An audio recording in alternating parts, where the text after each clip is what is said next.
In the early days of the internet, radical libertarians were scattered, lonely, and faceless. Without direction, they resigned to scour the web, sifting through content providers in a wasteland plagued by YouTube demonetization, Facebook jail, and covert internet censorship.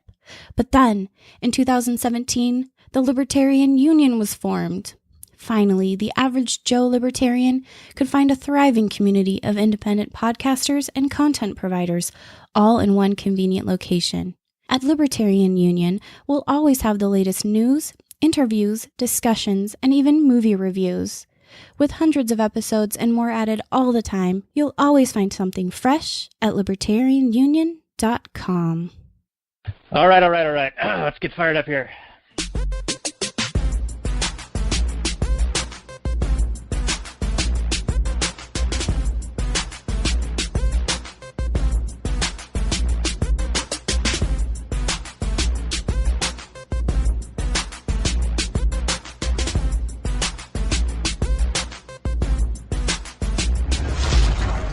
Maximum freedom.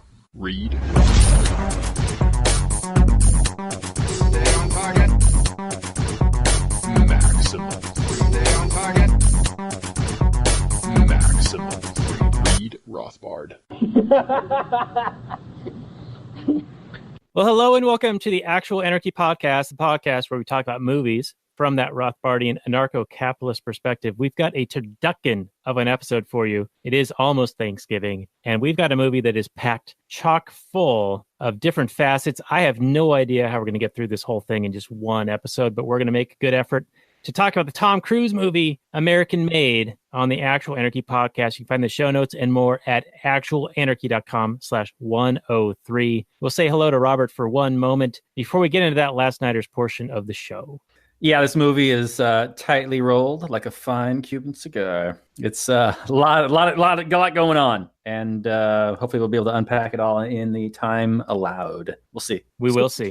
We will see. Now, before we get into that, I do feel bad because the last couple of shows we have cut short the Actual Anarchy portion at the forefront. So I want to give back. You, sir, that's your fault. Right. So let's give. In our season of Thanksgiving here, let's appreciate the Actual Anarchy audience for a few more minutes before we get into that other stuff. Thanks, so what can we talk about with them? We were saying something interesting about my hat and why we're doing a show today instead of yesterday, because the Seattle Seahawks were playing the Green Bay Packers, and you were like, well, if they're getting their ass kicked, we can do the show. But the game actually ended up being competitive, and the Seahawks pulled it out. So you're thankful that we didn't do the show yesterday, and you were making fun of my hat, which was the Seattle Supersonics. Yeah, also, as much as we don't really care too much about the sports these days, as much like we used to. I mean, back when we were younger human beings, it was more of a deal, I think, for us. Because, you're young, you don't really care too much about the politics stuff. You don't really have the philosophy. And, you jump on boards with what the adults are into, and the adults are into sports for the most part. And I still enjoy a good football game. As much as the game has degraded over the years, it's essentially a flag football league, essentially for the quarterbacks at least. And that's really grating for my old eyeballs to go, are you kidding me? What's the guy supposed to do? Pause in midair and not land on the guy? Defy physics? They've been watching too much Madden. It's ridiculous. If you watch old tapes of the NFL where guys are just getting decapitated, and, it's a kindler, gentler NFL. I mean, sure, the brain damage those guys suffered, it's not great, but there's brain damage in all contact sports. And those guys are willing to voluntarily trade their health for fame and fortune as they're young men. Who am I to tell them they can't do that? And there are apparently millions and millions of people around the world who want to watch them do that. So it's a voluntary association. I'm all for it.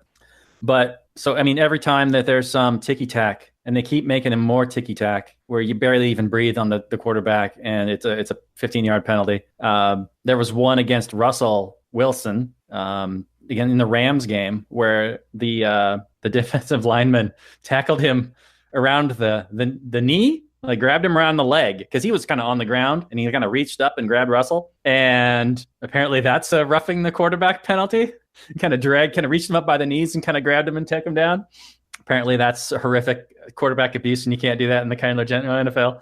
It's really dumb, but anyway, Sports. Sports for the actual Anarchy audience.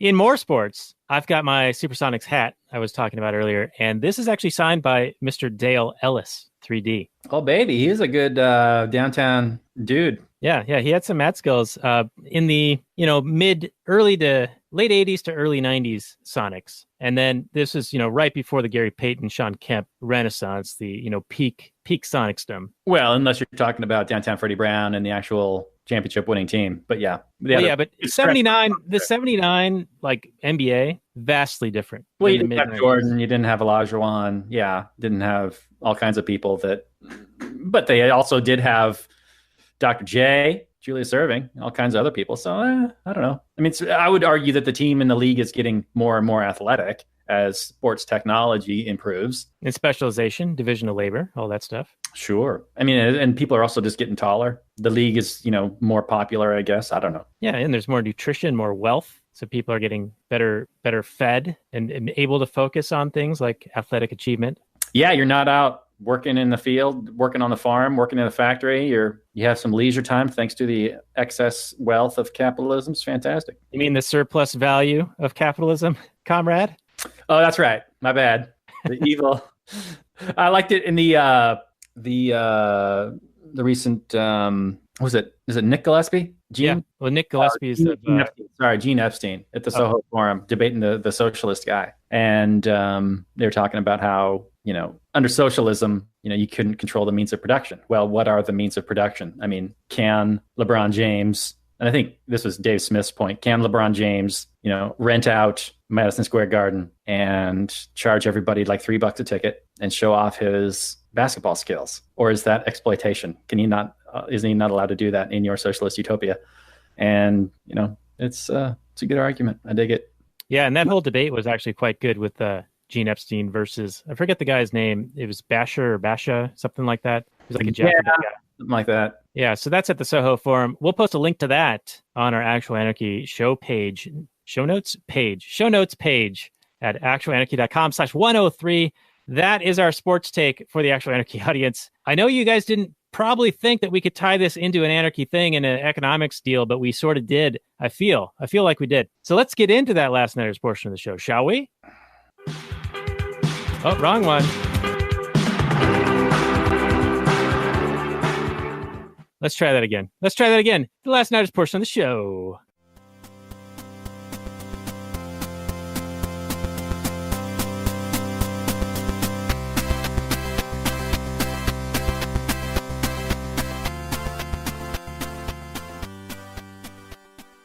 Hey everyone, it's Daniel and Robert, the Last Nighters, and we are going to talk about a movie from an unconventional perspective. It's the free market analysis of American Made, the Tom Cruise movie that just came out a couple of years ago. And this is episode 46 of the show, lastnighters.com/46 for that show notes and more. And Robert's already laughing at me. So let's crack that egg. That's how rapidly we get to movies. If it just came out a couple of years ago, it's brand new for us. It does feel like a relatively new movie to me. It is. So this is a movie that didn't get a lot of fanfare, as far as I know, but it's fairly recently new on the SJW HBO. So yeah, and speaking of, I did a free trial via the Amazon Prime. Like they do this channels thing where you can basically do an a la carte style versus the traditional cable, like you must buy bulk package. So with the Amazon Prime, you can order just Showtime or just Starz or just HBO, whatever, and they'll give you like 7 days freezies. So I signed up for the 7 days, watched Dances with Wolves, which was our previous episode with Mance Raider, and that was an excellent episode, by the way, if I do say so myself. And then on the back end of the 7-day trial, I watched this movie, American Made. And in fact, I cut it so close that the trial ended mid-movie, but they let me complete the movie. They let me finish. You're so oppressed. I'm so oppressed. All right. So like I said, this is episode 46. The Last Nighters is part of the Launchpad Media, where they're always launching new ideas in your direction. Check it out at thelaunchpadmedia.com. And speaking of launching things in your general direction, we are going to be launching a bunch of Black Friday deals at you at lastnighters.com/deals. Check it out. Now, this movie is chock full of content, and Robert and I were talking about via chat But this is almost like the Madden style turducken, the turkey duck chicken that is so famous around the Thanksgiving football games. And so we're calling this the turducken episode because it is Thanksgiving this week. And there's a bunch of Black Friday deals that we want to let you guys know about.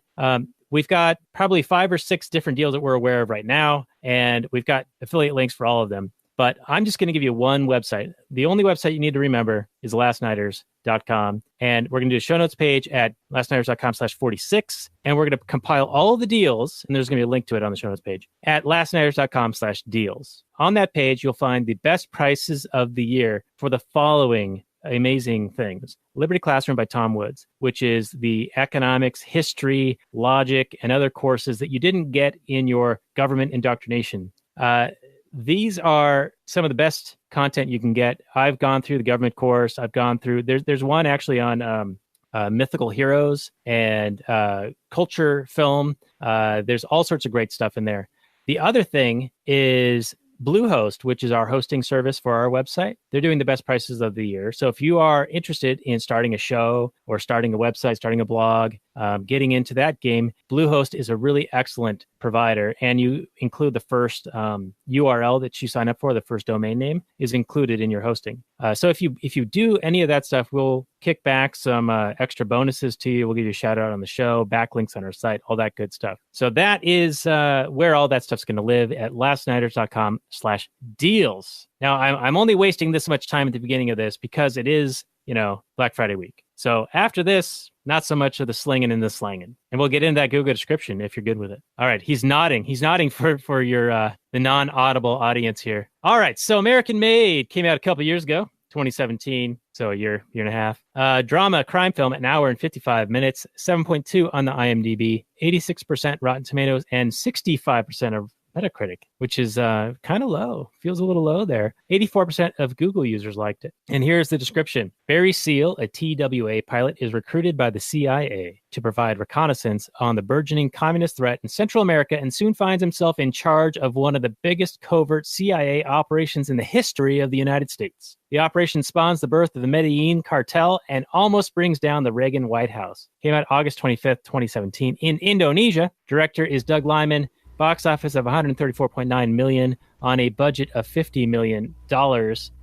And the first critic review, I'll just throw that out here, is Cruise is as compelling as ever with charm to spare, and this is a ceaselessly entertaining, sometimes tense romp, although it doesn't dig much below the surface, but Robert and I will. Your thoughts so far, Robert? Well, it tells a very personal story. It's very much all from Barry's perspective. So as much as I would like to get information on the other players in the story, we're just not going to get that in this movie, which is why I was thinking, when I originally pitched this movie to do, I was like, now this is a movie that would benefit from us doing research on, what actually happened, how much involvement was the CIA? Was it just through this front company that they were doing it, or were actual agents doing it? How much money actually went to the CIA? I mean, there's no way. The movie doesn't talk at all about how much Barry is kicking money into the CIA. It acts as if he's keeping it all for himself. But I think if you believe that, I want to sell you a bridge, because there's no way they give him all that land, the house, the airport, the planes, whenever they get damaged, whatever, brand new plane, bags of money. And then just like, well, have fun. Just do do this job for us. They know that he's smuggling drugs. I have to bet that they would want a piece of that, or at bare minimum, if not, outright protect them. But although the movie would have us believe that they didn't have anything to do with it, other than allow them to, avoid the DEA, and other investigations, and be able to fly, kind of provide them intel to avoid that sort of detection. But yeah, it's good. It's good. I would say that it didn't. I would quibble with the idea that they really helped launch the Medellín Cartel. I mean, when we start the movie, the Medellín Cartel is already in full effect. They already have this massive amounts of cocaine. They got the production going on. They're already selling in Colombia and all kinds of areas in Central America and South America. But this is really, I guess, really expanding the operations into the rich markets of the United States. Now, he's dropping his cocaine into Louisiana.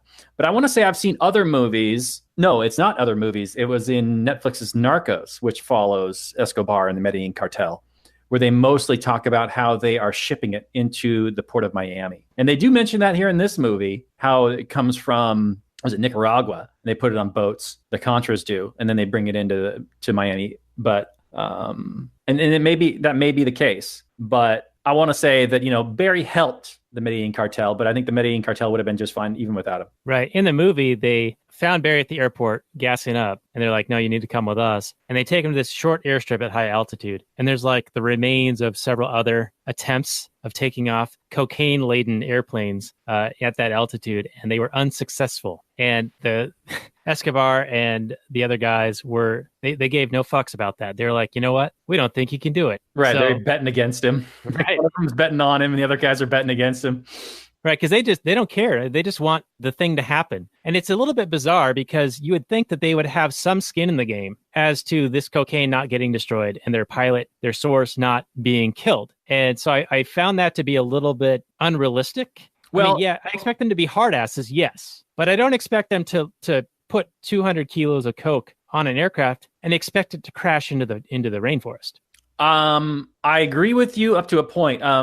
If I remember from watching Narcos, and I expect from other, you know, drug knowledge, I guess I'll say, you know, I think they expect, it's almost like you expect a certain amount of loss. Like the markets are so lucrative due to the, you know, drug war, cramping down and making all this stuff illegal. The prices are so lucrative that they can charge on the street for this stuff, that even if they lose 30% of the product, they're so fabulously wealthy that it's you know, they can throw money away into bullfighting rings and have people chase after it just for kicks. All right. So basically, you're throwing the subjective value margin of utility scale at me, where they've got so much coke and so much opportunity that they could lose bundles of it and it doesn't matter. Similarly, as we see later in the film, when Barry is raking in the dough from these guys, and he's like burying it in the yard, hiding it in the house, hiding in the closets, bringing it to the airport, hiding it there. It's like there's so much money that it's more of a nuisance than actually valuable to him any longer. There's a scene where he's sitting on a couch and the cartel is piling up bags of cash in front of him, and he's just, in the back of his head, he's going, what am I going to do with all this money? Right, yeah. And that kind of, it kind of surprised me. I know this is the 80s, and I guess, you know, today you could buy Bitcoin with it or whatever, but it sure seems like he would have taken better efforts at, you know, putting that money in international places to throw it all around. Like, he has it in a couple banks in town, and the whole town builds up basically because of all this drug money that he's using. But it sure seemed to me that he kept it all in Mina, or at least the movie only mentions that much. And right, there's like a dozen banks there, and he's got a couple million in each. And right. Otherwise, he's just burying it. Whereas, man, I'd be he's a pilot. Make a flight to, you know, some Caribbean islands where you could buy an island and bury it there, or go to, you just throw it in a couple of banks, you know, all around the place, so that you have, you have an escape route. You have a place you can go to if the shit goes down. Right. Yeah. And now, if we go back to where it's become such a nuisance that it actually becomes a bit of his downfall, right? Because his brother-in-law finds the money. Yeah, JB or BJ, right? BJ?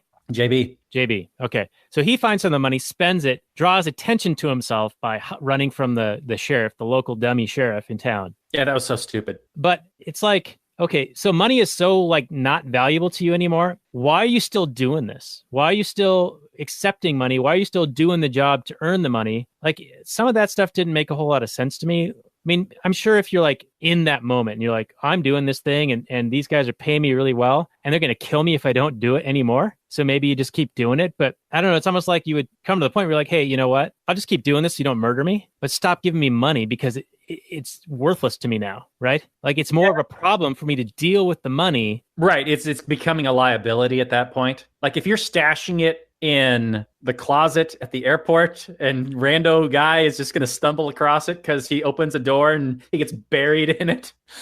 Yeah, you might want to rethink something. It sure seemed like he was really sloppy and didn't really think it through. Or maybe it was just coming in so fast that he didn't have time to deal with it all. The movie, it's hard to know exactly what the case was, but it all did seem to happen pretty quickly. I mean, the movie only takes place across what, like 7 years or so? It starts in like 78, goes like 85 maybe. Right. Yeah. I think he died in 86 from machine gun fire during his Goodwill or Salvation Army community service. Yeah. Which, by the way, he was moving. All right. So we're kind of jumping over to the end. We can move around. We got that latitude. This is our show. This is our show. We can do whatever we want. Whatever we want. And by the way, if you want to support our show where we do whatever we want, you can do that at lastnighters.com/Patreon, just so you know. And we got a few people who are Patreon supporters watching us right now. Hi, Patreon supporters. Thank you. What's up, everybody? So I'm stuck on this money thing, right? Because like it's more problems, yo. Mo money, mo problems. Just like Mo Gov, mo problems. And you've got a great Rothbard image around that. So I'll put that on our show notes page. Yeah. T-Public, baby. Yeah, you got a shirt for it and everything. I'm wearing it right now. Oh, there you go. Statism is the only religion that still demands human sacrifice. For you people listening and who can't see it, that is a shirt with an excellent design that Robert has created and is available for purchase at our show notes page. There's a link out to the T-Public site for that. Yeah, baby. All right, so I just sidetracked myself. What the fuck was I talking about? Money. So yeah, so he's got all this money coming in, totally worthless to him after a certain point. And it seems really bizarre because he's trying to launder this money. He's trying to like make it clean or whatever. But this just goes to show you like how much the government is involved in your finances, in your private life, right? That you have to hide where money came from is kind of ridiculous. And they sort of do this in Ozark. Speaking of Netflix, that's another show where he's laundering drug money. They also do it in Breaking Bad. And Walter White, he falls into the same issue where he's got too much money to deal with, right? Remember when Bill Burr is in that and the big fat black guy, and they're like in this storage unit and they both like fall backwards onto the pile of money. And it's just like, this money's just here. And it's like, we can't use it. We have tons of it and it doesn't matter anymore. I just think it's funny that you know the white guy's name, but you don't know the black guy's name. Racist. Well, Bill Burr is a famous guy. And the other guy's on Breaking Bad. Now, if you were to ask me what his name was, I wouldn't know. But I didn't know Bill's first name. Is he the guy in Made, the Favreau and Vince Vaughn movie? No idea. I haven't seen Made in a million years. Faison, something like that. Anyway. So you don't have to try and pretend to not be racist. It's fine. It's so hard, man. All right. Take me where you want to go in this movie. I've beat this subjective value thing to death regarding the money. I know you've got a couple of notes. Let's get into those. Well, I just start off with him. He's like this, bored pilot for, and he's like frightening passengers for fun. And he's smuggling Cuban cigars for a little bit of extra cash on the side. And he gets approached by the CIA to help them with the whole Sandinistas in the Central America with their Cold War. Right. That's their foot in the door, right? They've got him doing something illegal. So it's leverage that they can use against him. And they amp up that leverage later where they start bringing his family into it, right? And pressuring him to continue and take on more and more of their schemes. Right. And he's flying into he's getting shot at. He's just flying this unarmed plane really close to these armed insurgent guys. And so there's a lot of risk. And I think it's funny because all he does is like ask the CIA guy, is this legal? And he doesn't ask if it's, moral or whatever. Is this the right thing to do? And the CIA guy goes, well, it's legal if you're doing it for the good guys. And then he says, just don't get caught. So he immediately contradicts himself. Like, get caught by who? Get caught by the U.S. police? Get caught by the Sandinistas? Like, it doesn't make a whole lot of sense. But apparently that's good enough for him. I mean, he's being given all this stuff as if there aren't strings attached. But sure. Let's see here. What else? Well, before you move on, I'll pick on the board pilot aspect of it because they call this out where he's doing the pre-flight check with his co-pilot. And it's like they're doing this through rote memorization, going through the checklist, flaps, wheels, chocks, ailerons, however you say it. Like they're just going through this list. And they do that, like every pilot does this multiple times a day for years. And I got to ask, do you think that contributes to complacency, to where you're just going through the rote motions and it's no longer contributing to safety? In fact, it's detrimental to safety. It's just opinion here. I feel like it would be a big detriment. Oh yeah, and then the nature of their shifts. They go like 3 days straight, and then they have like 2 days off or whatever it is that their schedules are. I know they can sleep in the middle of the flight and whatever with autopilot and that sort of thing. But yeah, I think the whole idea of being a pilot has a whole lot of romanticism, but being a commercial pilot is just a whole lot of tedium with a fair amount of risk. But maybe I don't know, it's fine.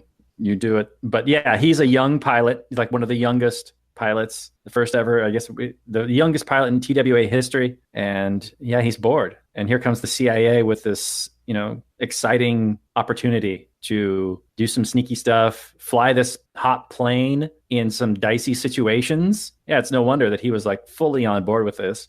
But I liked it when he asked for a raise, and the CIA guy was like, "You'll figure it out." Basically saying, "Yeah, you can do whatever you want, and then I'm backing you." But well, I read that differently. I read that as, "Oh, we're not going to pay you any more money." Oh yeah, that was definitely part of it. Like, we're not going to pay you any more money, and so you're going to need to figure something out, and whatever that is, blind eye, right? Yeah, we'll just turn a blind eye to it, and that may be the movie, covering for the CIA. Because I tend to think that the CIA, it makes it. What did you get the impression of the CIA in this movie? It seemed to be a bit of a whitewash for the CIA. Like they knew about it. That's clear, absolutely clear. But they also didn't care. Like here was Nancy Reagan saying just say no, but at the same time they're working with people who are bringing all the drugs in. So that was one thing. But at the other time, I just gotta imagine that the CIA had more involvement and that he was throwing money, kicking it up to somebody. But I want to hear your take. Well, my take is that there's this intergovernmental total clusterfuck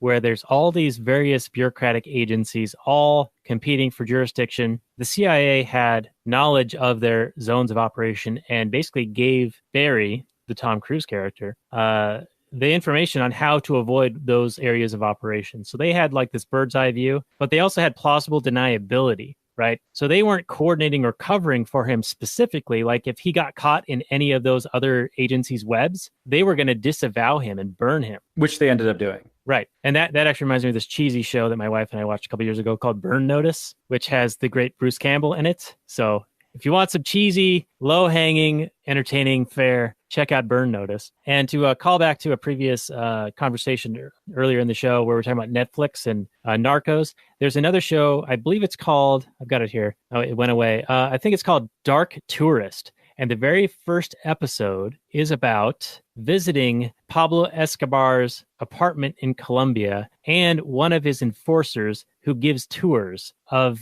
where they had their mountaintop hideaway. And this guy was like, he murdered a bunch of people.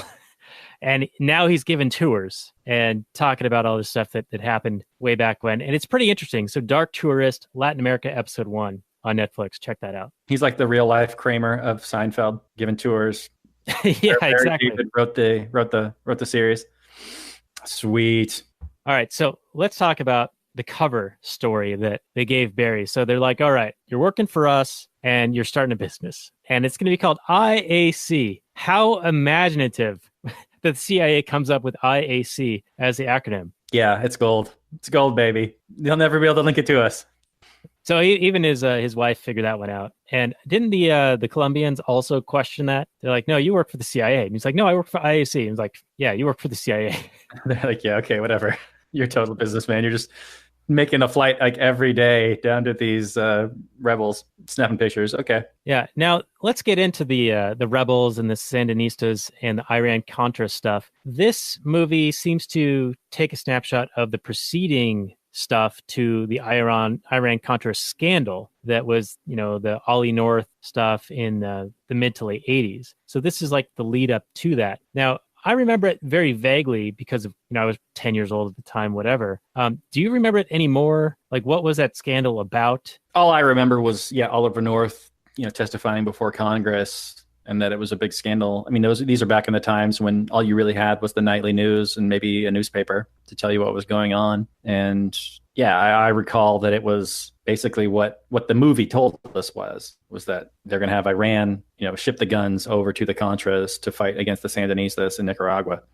that's about it. And like the movie says, the worry was that this was going to turn into another Vietnam, stop getting embroiled in these, conflicts that don't seem to involve us. And, this whole idea that if a country goes communist, it's just going to lead to some sort of a domino theory. I don't remember that, but that was the theory back in to use to escalate the violence in Vietnam and the troop counts in Vietnam, is because we didn't want these countries to fall like dominoes to this wonderful ideology that is communism that just leads to prosperity and bounty for everyone that tries it. Right. And if I recall from history that I was told, and you can get better history at Tom Wood's Liberty Classroom, having the best deals of the year this Black Friday. You can find that at lastnighters.com/deals. Throw another plug in for everyone. But I think that was also the excuse in Korea, was the domino theory. Probably.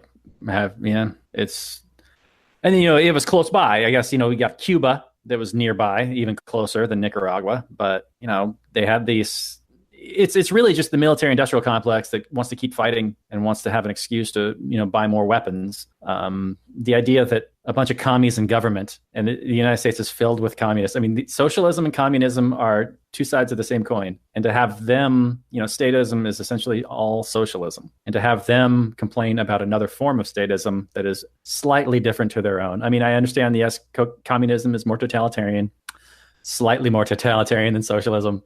And it's all on a sliding scale. I would agree with that. And communism is horrific and socialism is horrific. What we colloquially identify as socialism, like modern day Venezuela, is what you colloquially call like full blown socialism, I guess you could say. Or not real socialism if you're defending it. Right. But there's also a ton of socialism in the United States.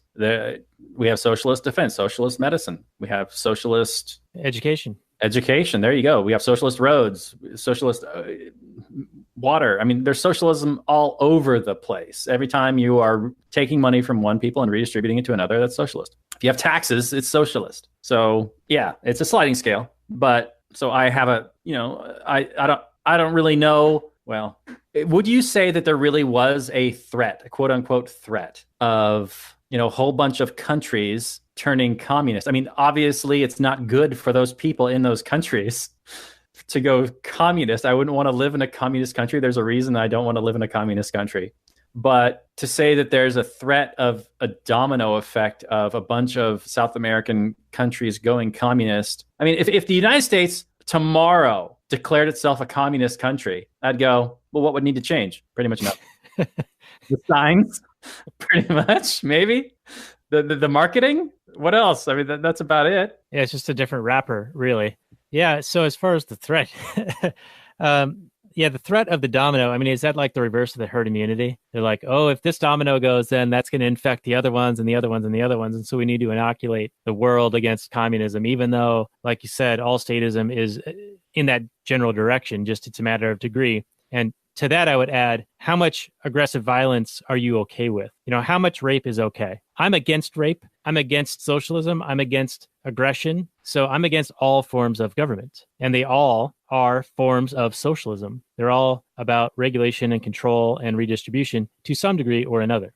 Right. And I would also throw in that, if you are saying that, well, I want to help some people defend themselves against these Sandinistan aggressors. Okay. If you believe that they are absolutely aggressing against you and you want to help defend against them, sure. That's clearly not what happened. There's a line in the movie that is very telling. At one point, Tom Cruise tries to fly down there and give them a bunch of guns, and they're just like, we'd rather make money. And he's like, turns out the Contras really didn't want to fight anybody. They just wanted to make money like the rest of us.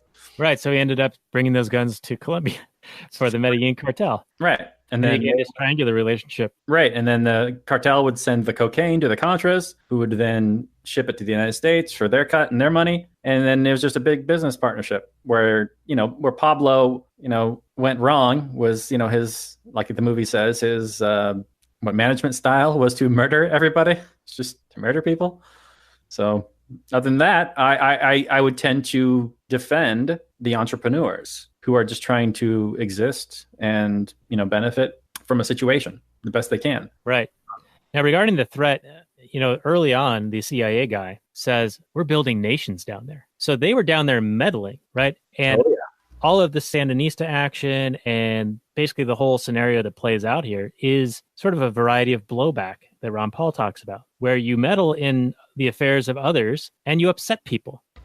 Right. And you expect a reaction. I don't mean to interrupt you, sorry, but there's a reason why the protagonists in the movie were only able to operate out of Nicaragua with Manuel Noriega, because that was the only place the DEA couldn't get to them, because all the other countries were essentially puppets of the CIA. Not to say that all of them were complete puppets, but clearly Nicaragua was the only place that they didn't essentially have under their control. So yeah, they're totally nation building and meddling and making sure that they have their approved puppets in charge. And when they didn't have somebody, they would either assassinate them or stage some sort of a coup. This is standard CIA tactics. Right, and to expect there to be no response to that is kind of ludicrous.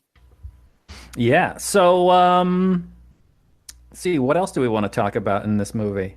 I do want to talk about the military training base that the CIA sets up on his property. It's essentially a training base for the Contras, which is very similar to the School of the Americas. I don't know if you're familiar with the School of the Americas, Daniel. You conspiracy theorist, Alex Jones listener. The School of the Americas is an admitted thing. We got the documents. You can look it up. There's piles of mainstream sources. The United States has admitted to it. It was a school that was based at Fort Benning, Georgia.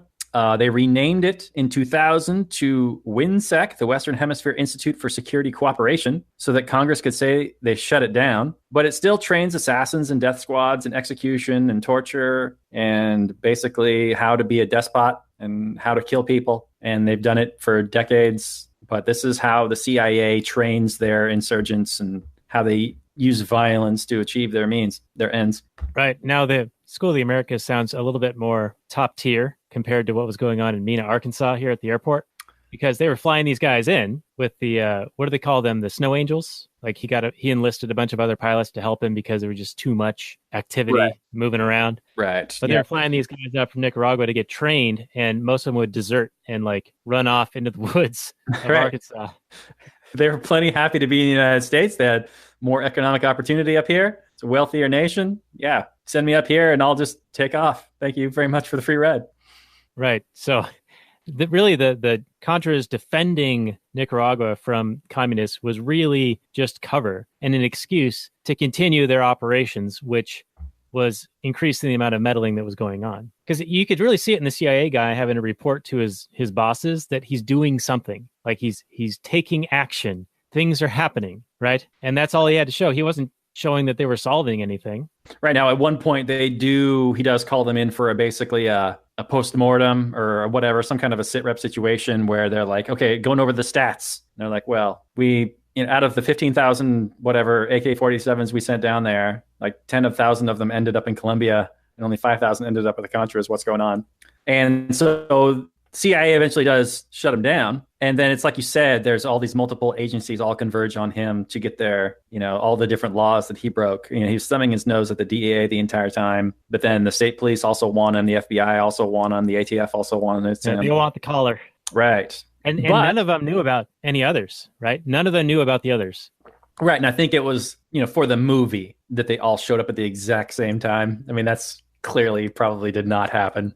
I can't imagine that he just happened to be there and all converging at the last second, all of them. Okay. That was clearly a scene written for the movie.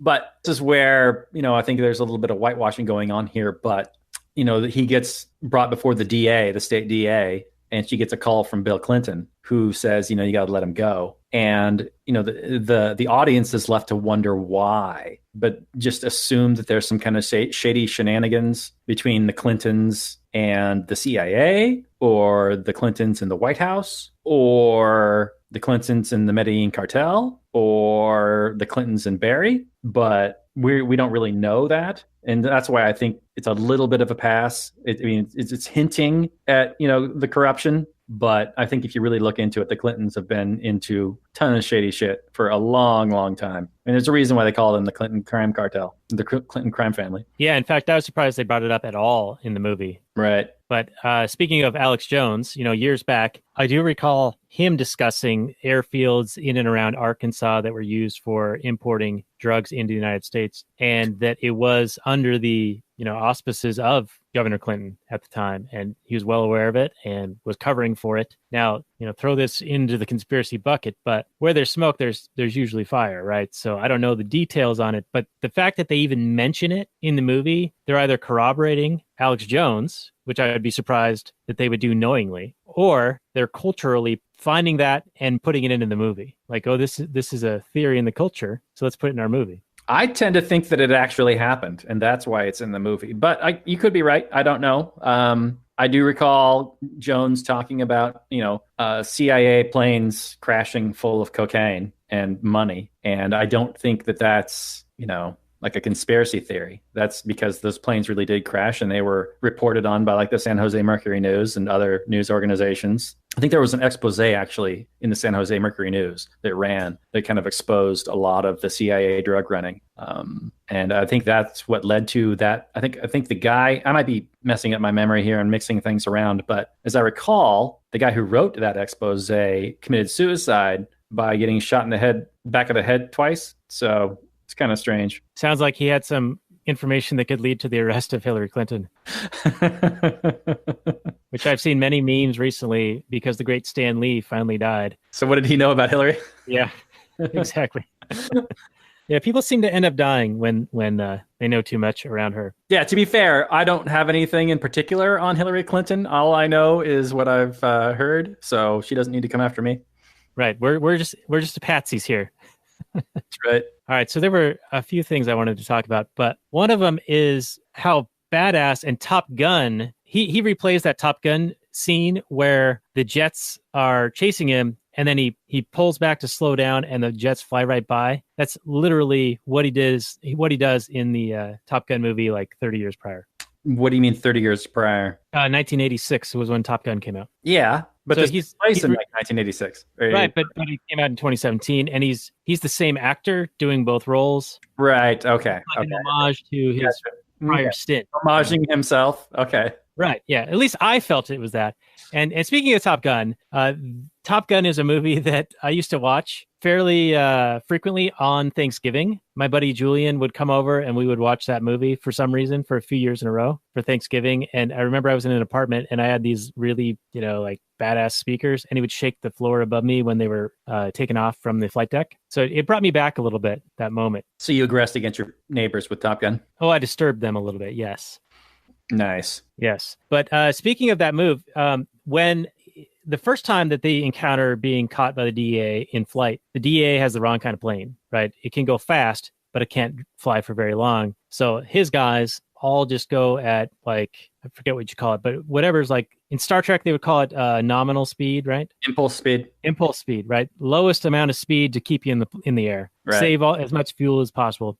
Because that jet is going to blow its load in like 2 hours, and you just outlast them, and then you can go about your business. Well, the second time they catch up to him, they've got the same plane as him, and two of them. He has to make an emergency crash landing in a residential neighborhood, and he bursts out of the plane covered in cocaine, and he buys a bike off a kid, gives him like 20 grand for it. It's pretty sweet. Yeah, and I thought that was like a pretty badass move because, I mean, what do you do, right? Because the CIA wasn't going to cover for him here. Like, this was a total clusterfuck of governmental agencies, like, not knowing what the other ones were doing, and having that plausible deniability we were talking about earlier. But You would think that if the CIA were above board about all this stuff and really were the good guys, which they're not, that they would have really given him clearance to do the missions they were asking him to do and gotten the DEA and the locals and all those other, the FBI and everyone else off his back. Yeah, and Barry clearly knows that he has to avoid the DEA. Clearly, he knows he has to avoid law enforcement and DEA, and what he's doing is technically illegal. He knows that. So I don't know really why he's like asking the CIA guy if this is all legal. Yeah, and then the guy says, yeah, if you're doing it for the good guys. I mean, maybe he wasn't technically talking about running cocaine at the time. He was talking more about taking pictures of the Sandinistas. Yeah, it was an escalation, right? They got their foot in the door with the Cuban cigar thing. And then every time they'd ask him for something more, and then Barry would find himself being pressured by, the Colombians or the CIA or the Sandinistas or Noriega into more and more shady stuff, that then the next group would amplify that and use that against him to get him to be compelled to do more stuff. So it reminded me, especially when he got arrested in Colombia and he's in this prison or he's in this jail and the CIA guy shows up. He's like, yeah, there's gonna be a raid on your house tomorrow morning. Your wife and your kids are going to get, taken in for questioning and whatever. And he's using that to lean on Barry heavily. Like they're bringing family into this to pressure him to continue to do more and escalate what he's willing to do for them. Right. Yeah. They're ramping it up. They want more and more and more. They want use him to now ship guns into the country to help the Contras fight against the Sandinistas. So. Right.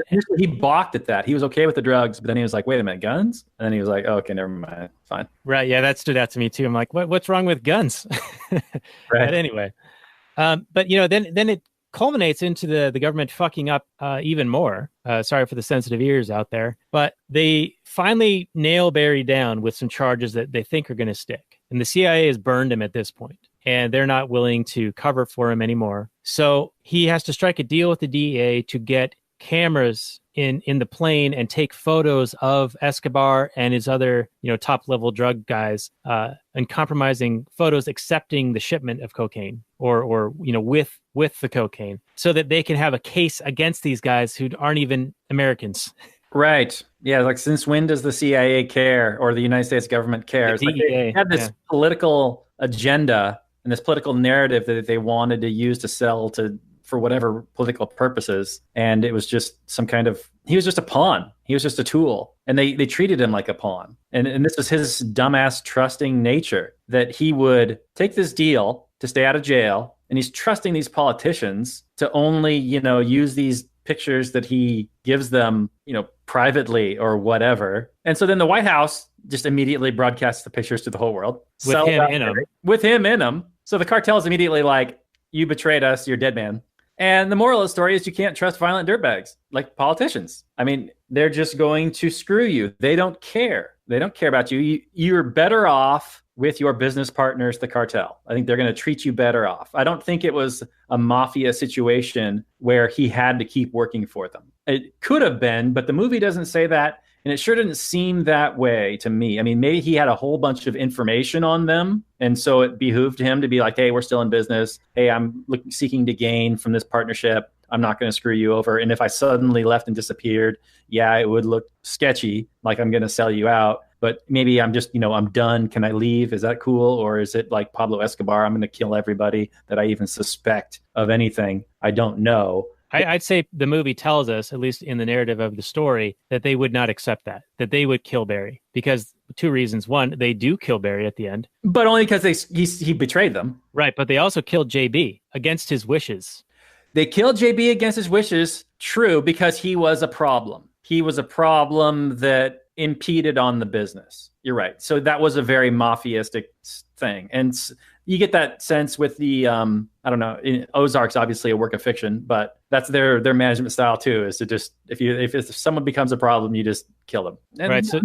So this movie, and this is probably a good point to start doing our wind down here on The Last Nighters, do our final summary and review, because it feels like this movie is sort of a blend of Ozark, Breaking Bad, Narcos, Dark Tourist. What was the one you just mentioned? Ozark, I just said. Ozark. And probably something else. But anyway, it's sort of the blend of all of these things together. Oh, and Alex Jones' conspiracy theory, to bring about a movie where it's actually quite fun, I find, in the creative storytelling of this. Like, this was a serious topic that they made have a bit of a comedic turn, and it ends up horribly, right? I mean, he gets murdered by machine gun death. And it's terrible. And I felt really bad at the end as a result of it. But the rest of the movie is so like bouncy and fun that I still found it entertaining. And so I'm sort of going into my final summary review here. I found that this was definitely worth watching, and it was interesting and fun. It did lead me to want to know more about these things, and I wish that we had prepared a bit more, so we would have had more to cogently discuss on the show. But we've I think done fairly well with our limited intellectual capacity,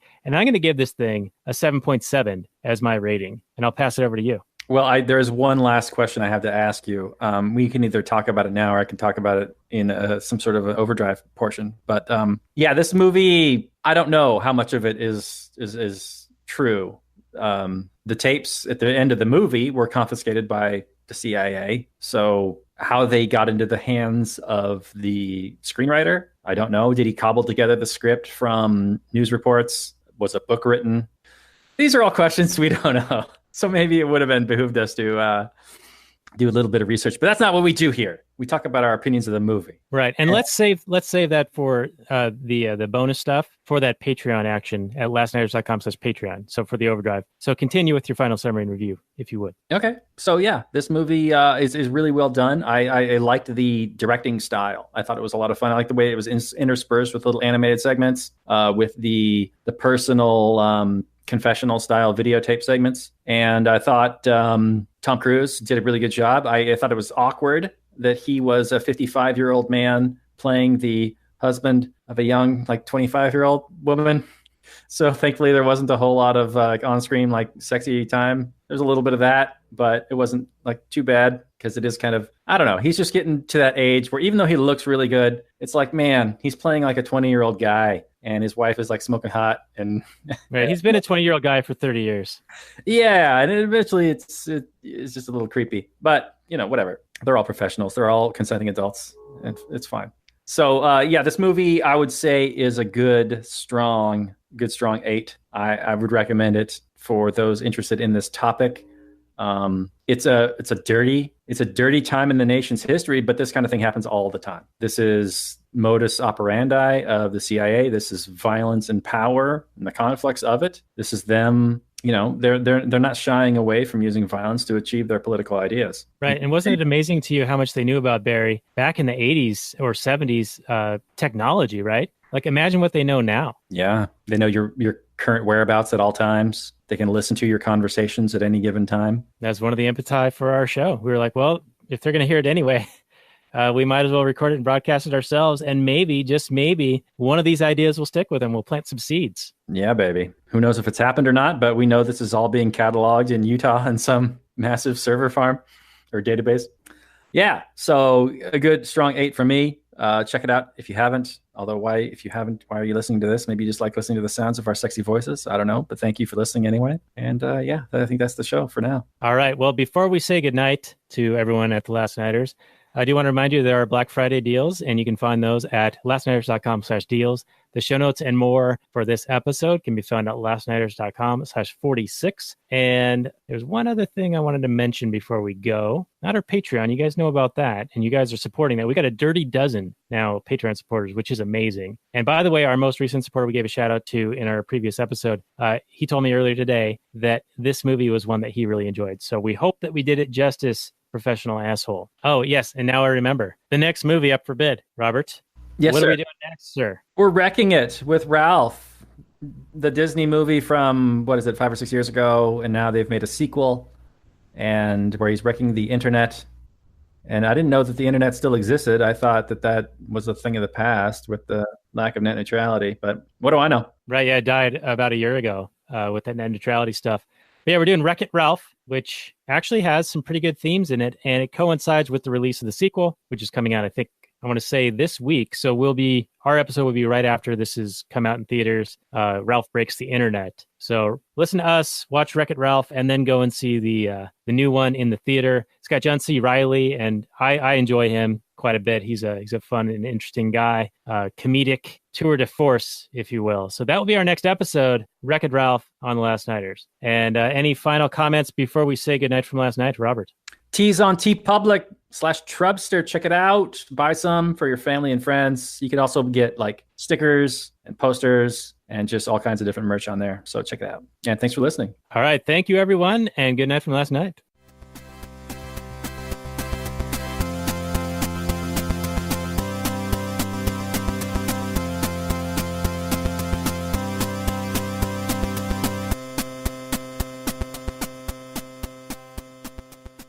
And we're back with the Actual Anarchy audience for a few more minutes before we get into that Kathleen Turner Overdrive, which is available for our Patreon supporters. And Robert, this was a turducken of an episode. I remember watching this movie and sending you a message about halfway through watching it and saying, holy crap, there's a lot of stuff in this, and I'm not even halfway done. Yeah, it's stuff. There's so much going on that, conflicts of business and government and laws and immoral laws. I mean, without the war on drugs, you would be able to buy cocaine, wherever at the corner drugstore, like you used to be able to. And know its potency.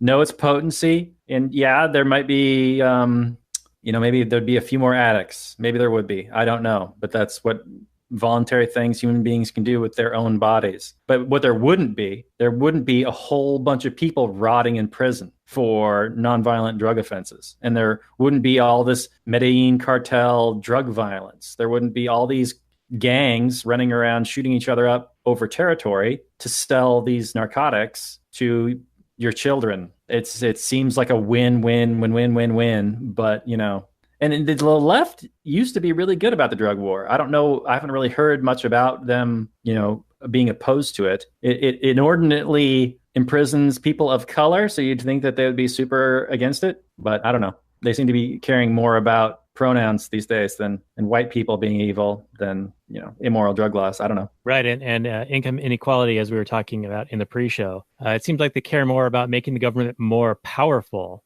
and that takes all precedence over any other things that used to be, I think, sort of left-leaning things like being anti-war or for, free expression or for being able to put in your body what you wish to put in your body. All of those things seem to have fallen away at the altar of more power for the state. Yeah, it's like, when it comes to rape, it's all, her body, her choice. Why isn't it that way when it comes to snorting cocaine? It's also her body, her choice when it comes to abortion. But other than abortion and rape, it's not. It's nobody's body, nobody's choice. It's like total control in every other aspect. Yeah. I mean, why with it when it's my labor, why isn't it my body, my choice? But somehow my labor should be stolen from. Right. Now be careful with your wording here, because it almost sounds like you're making that income argument of the surplus value, because people do get upset about the exploiting capitalist employer taking value from the employee. But that's not what you're talking about. So just a little bit of clarification, and then we'll wind the show down. Communist mind. I didn't even consider that.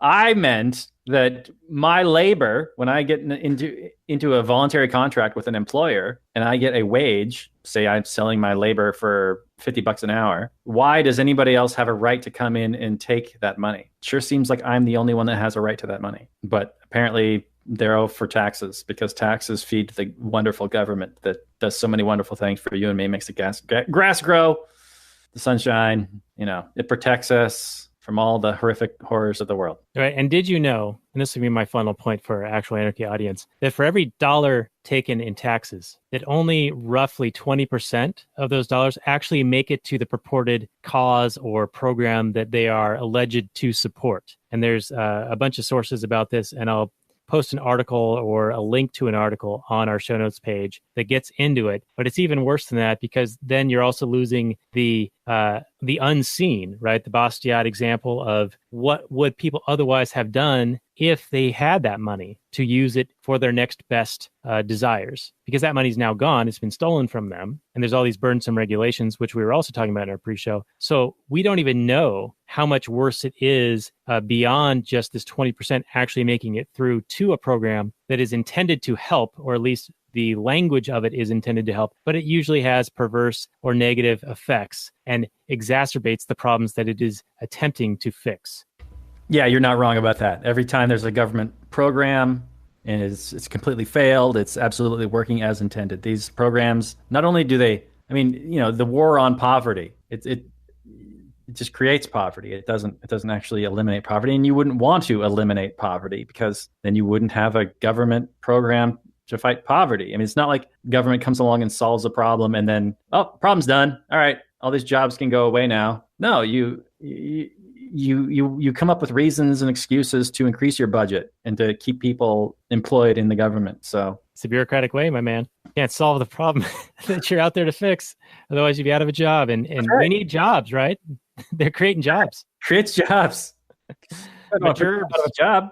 All right. Well, speaking of our gerbs, let's get into some Kathleen Turner Overdrive. If you guys want a piece of that action, hit us up at actualanarchy.com/Patreon. If you want to check out the deals that are Black Friday, lastnighters.com/deals. I'll also make a page, actualanarchy.com/deals. So either of those get you to where you can get the Bluehost or the Liberty Classroom or the Tuttle Twins at the best prices of the year. So, and One final message before we get into this. This is our Thanksgiving Turducken episode. We appreciate you listeners. It's you interacting with us, supporting us on Patreon, buying things on our links that keeps us going, keeps us engaged, it keeps us coming back to do this week after week. And so I just want to throw that out there that we do appreciate you. And we definitely hope that we're giving you enough reason to come back each week to listen to us jibber jabber about movies like we do. Well said. Good night, everybody. See you next episode. Have a happy Thanksgiving. Hug your family. Hug the ones you love. You never know when you lose them. All right. Peace out, everyone. Maximum freedom.